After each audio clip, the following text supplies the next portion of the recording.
This is the Don't Hide the Scars podcast, presented by Pain, Parents and Addicts in Need. Welcome to Pain's Don't Hide the Scars podcast. I'm Jason LaChance, here with the founder of Pain, Mr. Flindt Andersen. How are we, good sir? I'm good, Jason. Everything good with you? Yes, sir. Yes, sir. Pushing forward, as always. It's what we do. And, okay, let me say prospering. We'll put it that way. That's what this thing's about. That's what recovery is about. That's what sobriety is about.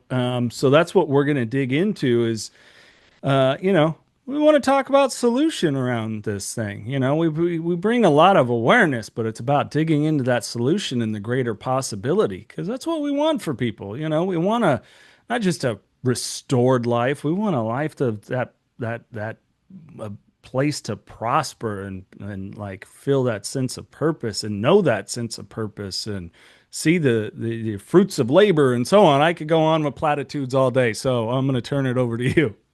Right. No, actually, I like those platitudes because that's what we want for people. There's a lot of time, on this podcast that we talk. I don't want to say negatively, but we're pretty upset just about the whole thing in general. About the relapse rate and about the use and about what's happening in this country of ours. And the bottom line here is both of us, without a doubt, without a question in our minds, want people to prosper in their recovery and in their life and what comes after the initial recovery process, so to speak, and what happens a year from now and 2 years from now and 5 and 10 years from now. And I think one of the things is that again, we've been doing things the same for 50 years or longer. And there is a lot to the AA program and NA program that I absolutely adore. And again, I'll get some heat on this one a little bit, but it's that old adage of I have to do it for today. And what I want to say about that is when you are new in recovery, and what I mean by new is that first day through the first year. Yeah, then I believe in that statement, because every day can and will be a struggle to some extent. Mm-hmm. But there comes a point in one's recovery where you have to look past that day, because there is much more coming your way. Mm-hmm. Whether it's career, whether it's marriage, whether it's kids, no matter what it is. And so I believe that in recovery, we almost have to forecast a little bit of where we want to be. Yes. And yes. we don't promote that. Well, I think, when you're talking about this, excuse me, 1 second, not we. As a general, the recovery community does not promote that. Gotcha. Yes. I knew what you meant, but thank you for explaining further. What that brings to me is when we say, no longer sick and suffering. There is no promise that you will not suffer. Because life, it's going to happen. We're going to go through things. This body that we're in, we're going to have issues, challenges. We're going to have external things that go on. Financial, everybody. I don't care. If even if you're a multimillionaire, there's still financial situations that come up, right? And it can bring you to places suffering. But you are no longer sick and suffering, and that's what it is about, removing the sick part of it. And yes, I agree with you. Especially in that first year. Science will show it. Science has shown it as we're rebuilding, building new neural pathways, habits, patterns, offlining the old way of operating. It's that removal of the sick part. But we can't guarantee there's never going to be suffering again, because it's human. Welcome to it. But we don't. Yeah, You're right. Yeah, we don't. Yeah. We don't focus on that. What is that solution around the sick part? And how do we move beyond that part? Right. And again, there are some things to that. Okay. An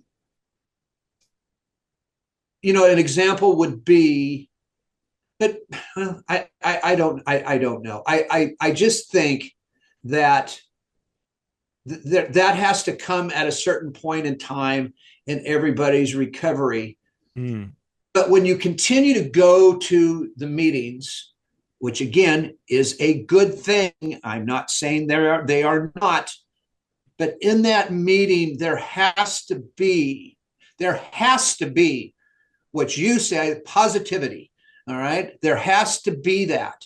It just can't be you going into these meetings and listening to the same old stories every time you go in, because after a while you walk out going, oh, God, Yeah. really? Do I have this to look forward to? Okay, you see the guy with 40 years sobriety over there that's bitching and moaning about whatever, and that's not all meetings, Yeah. right? But again, as a whole, I think we have to bring more positive outcomes to one's recovery. That's Yes. not blowing smoke up anybody's butt. That's being honest. That's telling the truth. It's telling what's coming their way. And that is just an extremely small piece of, quote, the solution, Mm. to everything. Mm. But we just like have the brakes on. Mm-hmm. Mm. No matter who's doing what, no matter who's speaking, who's talking, who's doing whatever. We're the majority of people are just kind of leaving it at the doorstep. They're not going through the door. An example would be, don't do fentanyl. Okay, well, when you're speaking to somebody, you should be asking, those people should be asking, why shouldn't I do it? Mm. Here are the reasons why you shouldn't be doing it. Yeah. And don't sugarcoat it. Yeah. Just don't say, because you could possibly die here. No, like you and I have talked about, let's talk about the long-term health effects. Let's talk about what your life is going to be like if you decide to continue to use for the next 5 years, and be real about it. See, for those that are speaking out there, they want to look good. And a lot of the people that are speaking out there are not in addiction. They're not in recovery. And God bless them, but they don't know what we really go through from beginning to end of our use and or addiction. Yeah. They don't have a clue. Even if we tell them, if one has not experienced it, I don't care who you are not going to be able to convey to others what it's like to be an addict. Yeah. It's impossible. Yeah. It's impossible. So the question always stands is, how do we change that? How do we change that into, again, I'm not trying to, yeah, I am. Okay, I'll be honest. I am. I'm trying to talk somebody out of what they're doing. New Perceptions North, the premier drug and alcohol treatment and recovery center in Central California. A full continuum of medically supervised top quality care with programs for detox and patient residential treatment with dual diagnosis, intensive outpatient treatment, sober living support groups, and more. New Perceptions North provides adult men and women with the highest caliber of professional health care, treating each client with compassion and respect, in a safe, comfortable environment to begin the process of recovery to proudly create and sustain a life without addiction. Call 559-978-1507 or visit newperceptionsnorth.com. Well, I don't think we're just trying to talk to them out of it. We're trying to show them that there is a life of greater value. Yeah. Right? Yeah. I mean, does that put it pretty well? Like what we're trying to explain and show, that regardless of whatever circumstances they came from, however these things were, displayed, however their nervous system and they've, regulated due to whatever circumstances, that no, There's a life of greater value. I mean, the rat park experiment that we talked about years ago Yeah. is an example of that, where they had the rat in isolation, and of course, it's got, per my recollection, cocaine. So they're going to hit off that water bottle, and then what are they going to do? They're eventually going to die, right? Because they've told their reward system, the best you could experiment and closest as possible without doing this on humans. That all right, you're getting primarily the big four neurotransmitter feel goods, dopamine, oxytocin, serotonin, and endorphins. Here it is. You're getting it. So your reward system's going, oh, I don't need to socialize. I don't need to find anything of purpose. I don't need to align my head and heart. I don't need to contribute to society. I don't need to do any of this because I've gotten it all, along Right. with everything else that we're kicking the can down the road to avoid. All right. So it's like, no, we don't have to kick the can down the road. We don't have to avoid it. And you can, and you will feel good, great, a rewarding life, substance free. But we want to, we show that value. We have to show a greater value, a life of greater value. Otherwise, what's the point? You're just, again, maybe throwing out some good platitudes. Yes, thank you for bringing greater awareness. That's part of the process. As you're sharing, we have to come into a greater consciousness around it in understanding, oh, yeah, I have the propensity to die. Oh, yeah, this is potentially all my life will amount to at this point, unfortunately. But that's not what's meant for you. It is meant something greater. So, how do we show them? And you're right. It's gentlemen like you, me, so many other beautiful people that have been there, been down that thing, and went, look, I'm not special. You can do this too.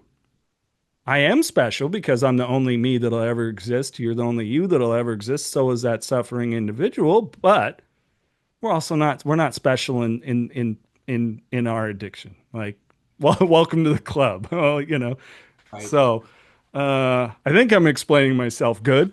No, you're explaining it real well, and I love that because I think one of the problems is when you are addressing the youth of today, they have a hard time looking past their nose, Mm, right? So how do you explain to a 17-year-old that if you continue down this path or you choose to even start this path, right? And if you continue in this into your late 20s and 30s, that your life is going to be a train wreck, mm-hmm, guaranteed mm-hmm.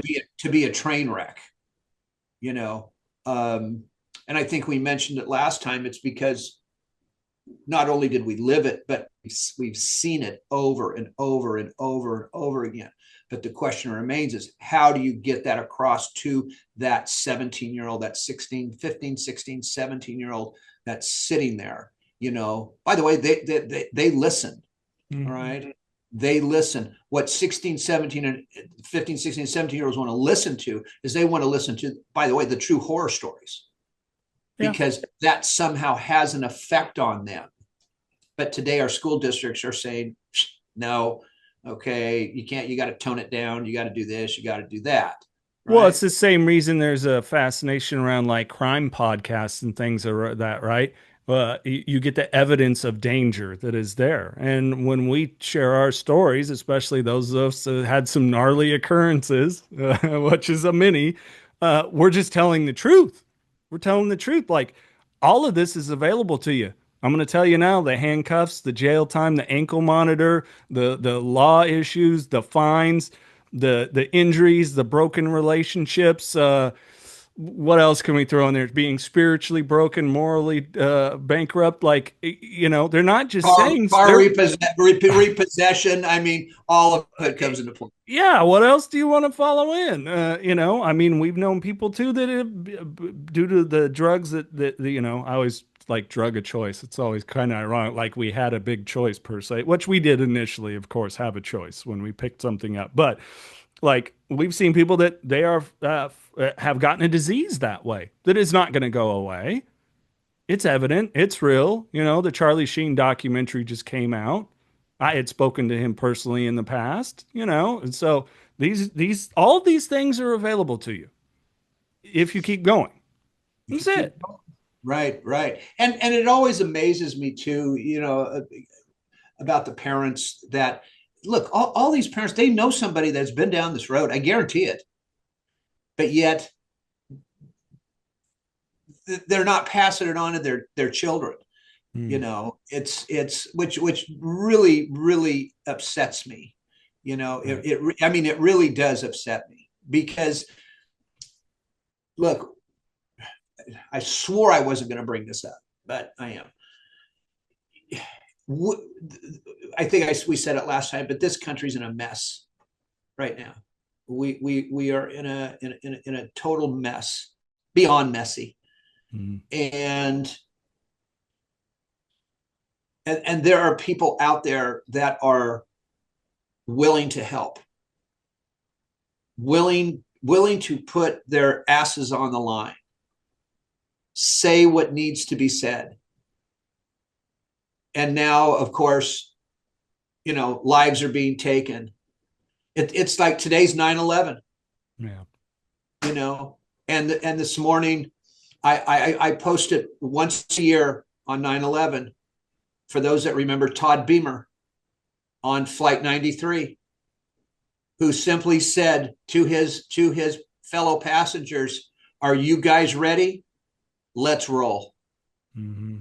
This was a young man, good looking father, new father, married to a young bride, who saved whatever other things were going to have, but that plane went down and everybody died. This guy put his butt on the line. Charlie Kirk put his butt on the line. You know, I will say it, you and I put our butts on the line for the common good. And I am just as everybody knows, I just celebrated my 70th birthday. You know, it's okay, it's 70. I'm not ancient, but I'm getting there. And um I'm simply afraid that I'm not going to see much of a change in this addiction mess before I'm taken home. You know, and that's the one thing I want to see. Yeah. That is the one thing I want to see. I mean, like with all of my being, want to see. Because like you, we have both been given the redemption. We've both been given a new life. And like you said, has it been easy? No. No. Because it's not supposed to be. No. But can you imagine how much harder it would be if we were still using? Uh, Oh, well, you and I would have never have met. not ever. No. Not ever. In fact, we wouldn't be doing what we're doing now, No. right? So that's what I want to see. So I want to make it clear. I'm not mad at those people that are out speaking and not coming up, not talking about solutions, or they're afraid to, you know, again, it's just like what we're doing, right? With opioid. Mm-hmm. We're developing a not the total solution, but we're developing a big part of it in addiction treatment today. But there's so many people out there that don't even want to. I'm not saying treatment centers, I'm talking about advocates, and those, they don't want to hear about this. Whether it's because I don't know the reasons. I mean, I have an idea. I have Yeah. an idea.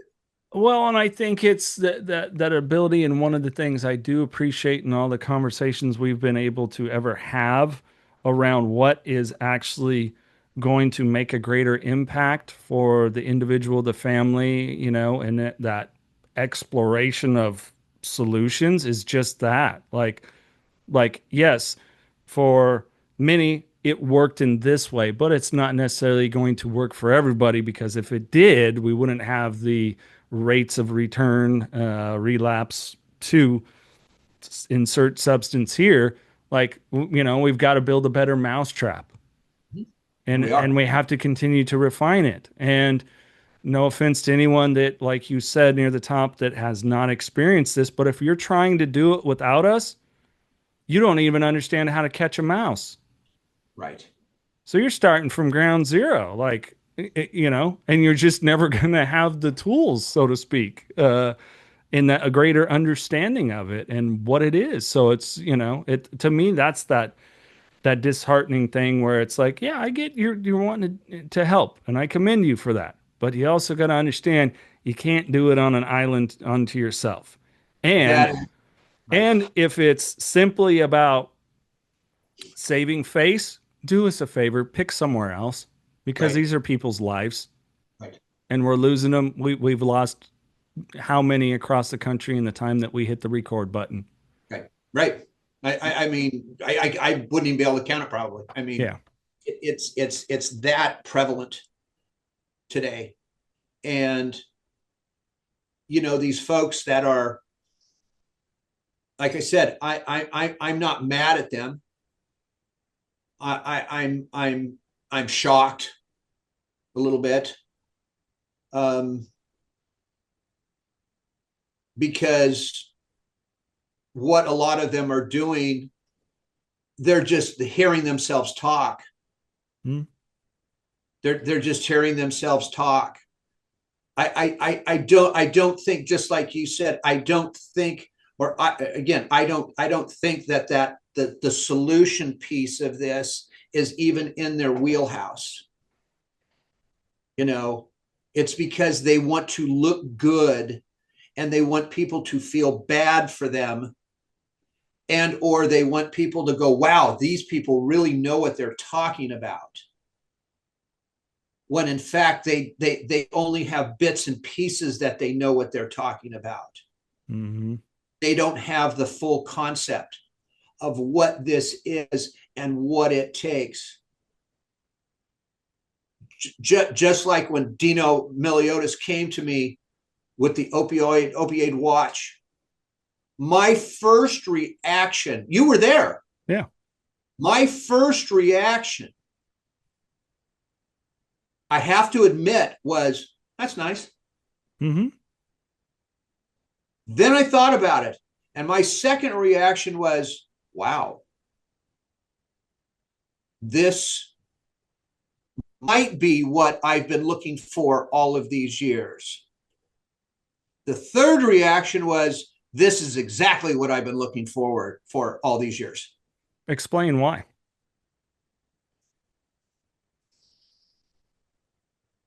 Because we've never had the ability to get into somebody physically. That's a big part of it to me. We've never had the ability to get the actual truth out of an addiction client. We'll get bits and pieces, And and what do but you? and what I'm talking about is the Yeah. medical side. Is the medical side to this. We've never gotten a full medical from doctors, from anybody, because they don't know how to either. Mm-hmm.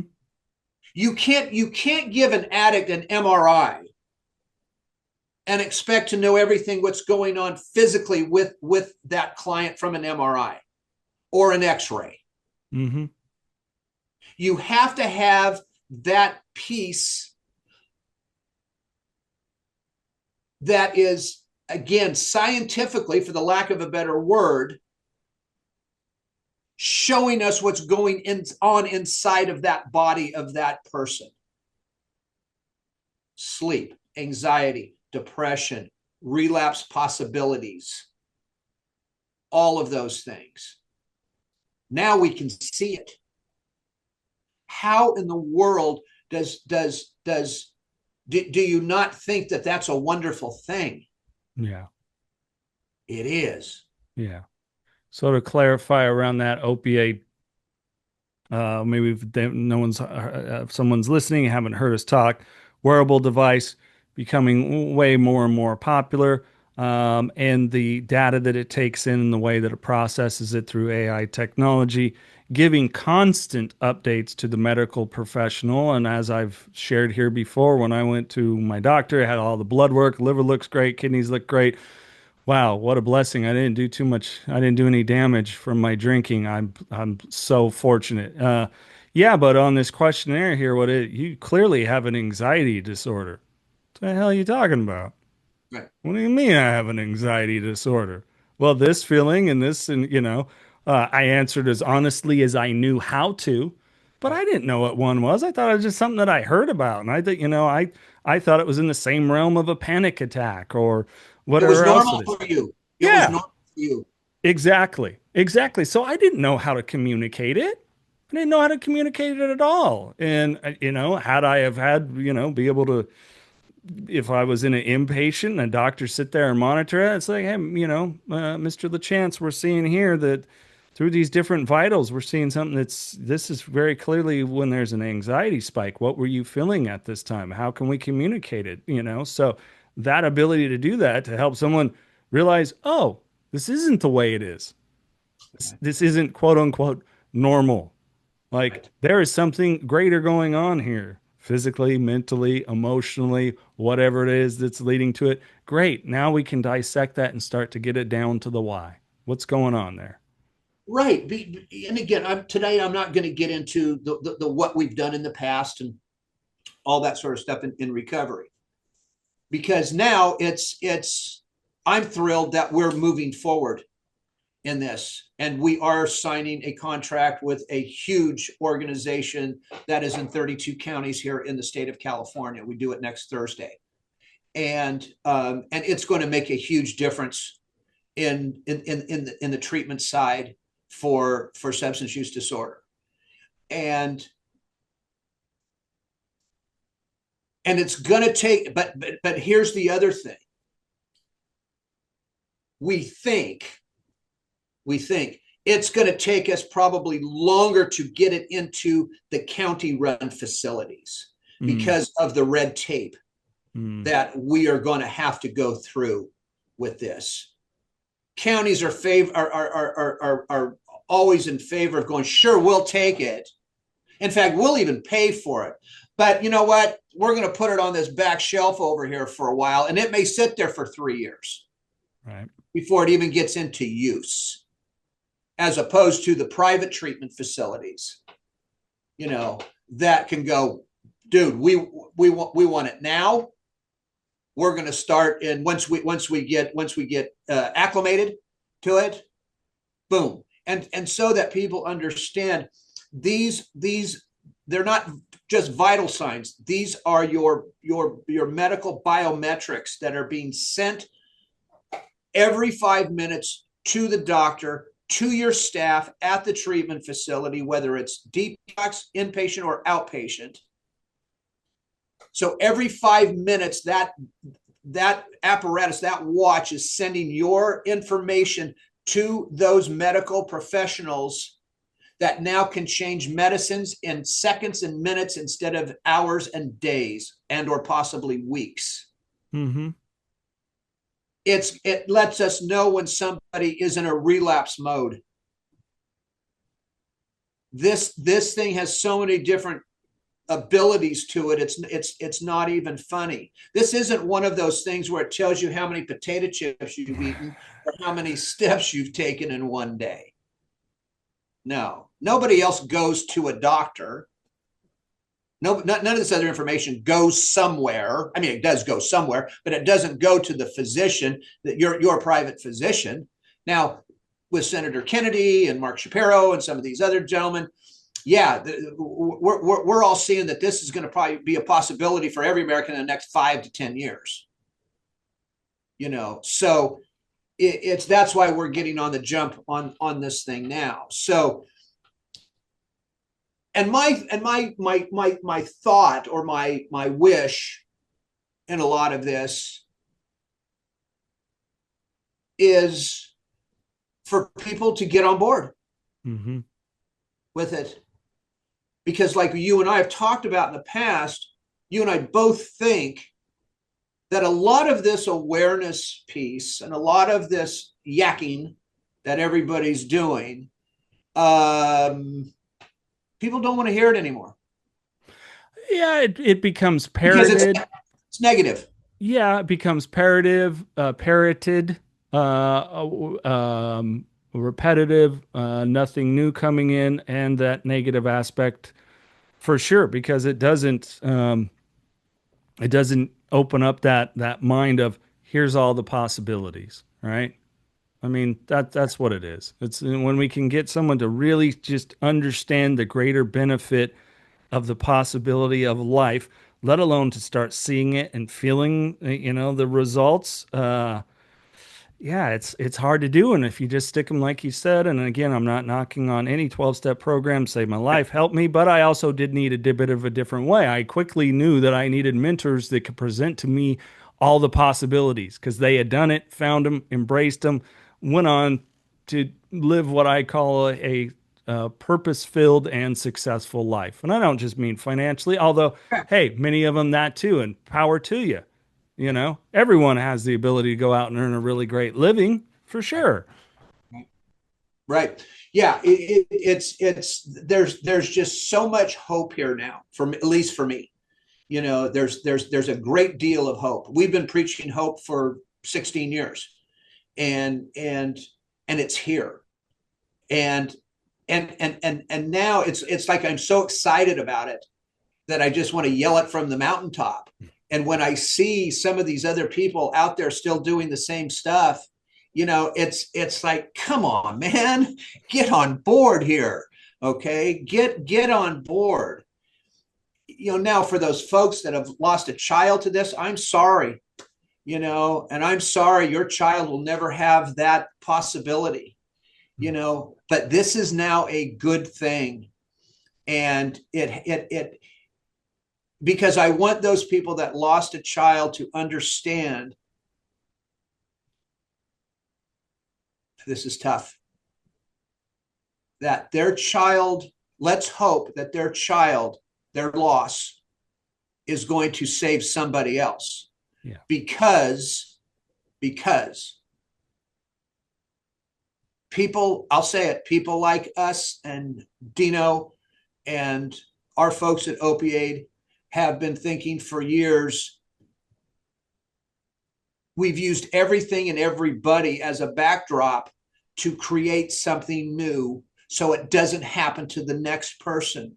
So when you talk about credits, I don't want credit for the damn thing.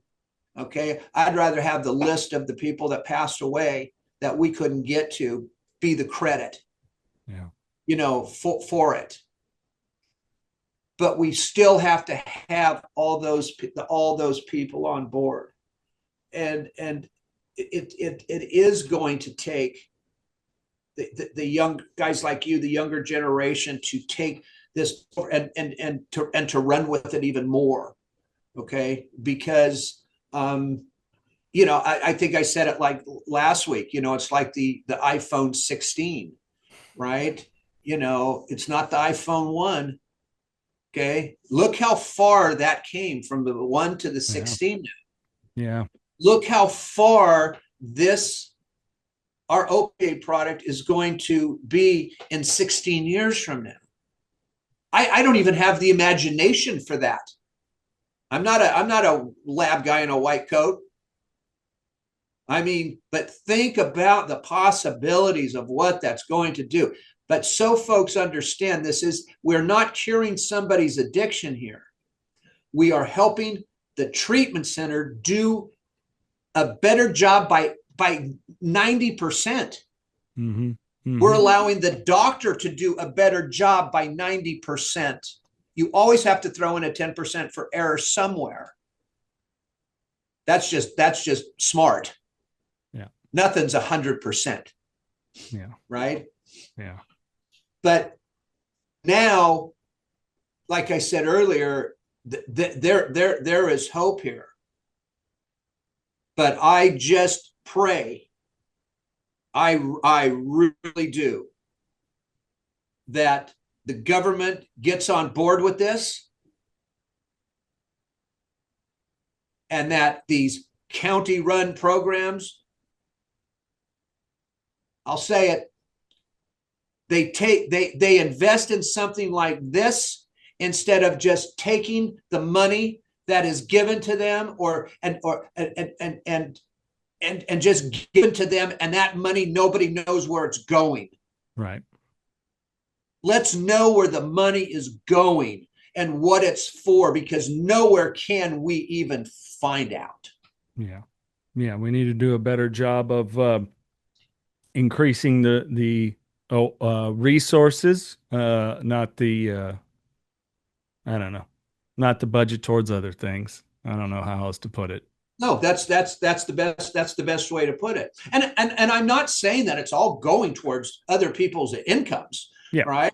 I'm just saying. I mean, you could take. There's a school district I know of that spent, I believe, it could be a lot more, but it was $46,000 on pizza one year. Hmm. Yeah, I believe that. On pizza. I believe that. Okay. Well, really? Hmm. Yeah. Yeah. Think with that 46. I think it was 146, but I said 46. Okay. But again, I hope it was really good though. I hope it was good pizza, man. Okay. Yeah, the good Good stuff. guy. Yeah, good, the good stuff. Not yet. But anyway, so it's that's what we are doing, and that's what we've needed to do, and that's what other people need to do at this point. Is, like I said, is there are so many. I want people to understand there are so many good people out there that are currently using substances. Yes. They are amazing people. The ones that I have met, even if they are using, they were still wonderful. And we want to give them that chance. Yeah. And it doesn't matter if you're 20, 30, 40, 50, 60, or 70. I've had people that are 70 years old that I've put into treatment. And the rest of their lives have been wonderful. You know? So that's where we're leaning. And not leaning, that's where we're at. That's I mean, we're neck deep in this now. So Yes, there is no way out. yes, sir. Well, and if anyone wants to know more about opiate, it is in the podcast description. Information to contact Flindt or Dino Miliotis, as well as the website to go look, review. Especially if you're someone listening, you work in the addiction recovery field, part of a treatment facility, and you know you're really looking to up the game. I can't think of coining anything else right now. That's the first thing that came to my mind. So go. It's worth a healthy endeavor to place that call and get more information, become more informed. One of the things is, um, I heard, this was yesterday, that there are some treatment facilities now. This one just blew me away. That they are doing outpatient all recovery by Zoom. Hmm. All of it. Hmm. And they don't drug test. They have no way to drug test people. They have no way to follow up these people. But yet again, they're getting paid hundreds of thousands of dollars from insurance companies. How does it count? I gotta say, how does a counselor even go, I'm gonna work for you? Yeah. I'm Yeah. gonna find out who it is. Yeah. Yeah. I mean, think about that one, man. That Hmm. that that blew me away. Anyway, are we gonna continue with this, or do we want to keep going, or what do you want to do? I mean, if you've got anything else you want to interject, I feel I'm good. I thought that was pretty good. Do you think that was good enough? Yeah. I was just gonna wrap Oh, it up. I was right in the wrap up period when it I froze. knew you were getting there. Yeah. Yeah. So I was right there at the end. So hey, let's just do that. Okay, let's wrap it All up. right. Well, always a pleasure to speak with you, Flindt, and just want to encourage anybody that you hear that we're coming from our hearts on this, and we just want to see people. It's that silly thing. Maybe you remember. I just want to see you reach your potential. Well, that's true. That's really it. It's Yeah. all the possibilities. So that's all I have, Mr. Anderson. Anything else? That's all I got. Like you said, I just want to see people thrive and live that good life that everybody deserves. But again, not without problems, because those are coming our way. We just want to make sure you're not turning to a substance or alcohol to cure that problem. Yeah, because it is no solution. That is for sure. So, So, thank you for listening to Pains Don't Hide the Scars podcast. Hit that subscribe button or follow as it is now on Apple Podcast and Spotify. And if you are watching us on YouTube right now, hit that subscribe button as well. And please share the Don't Hide the Scars podcast with someone else you know that will get value out of it.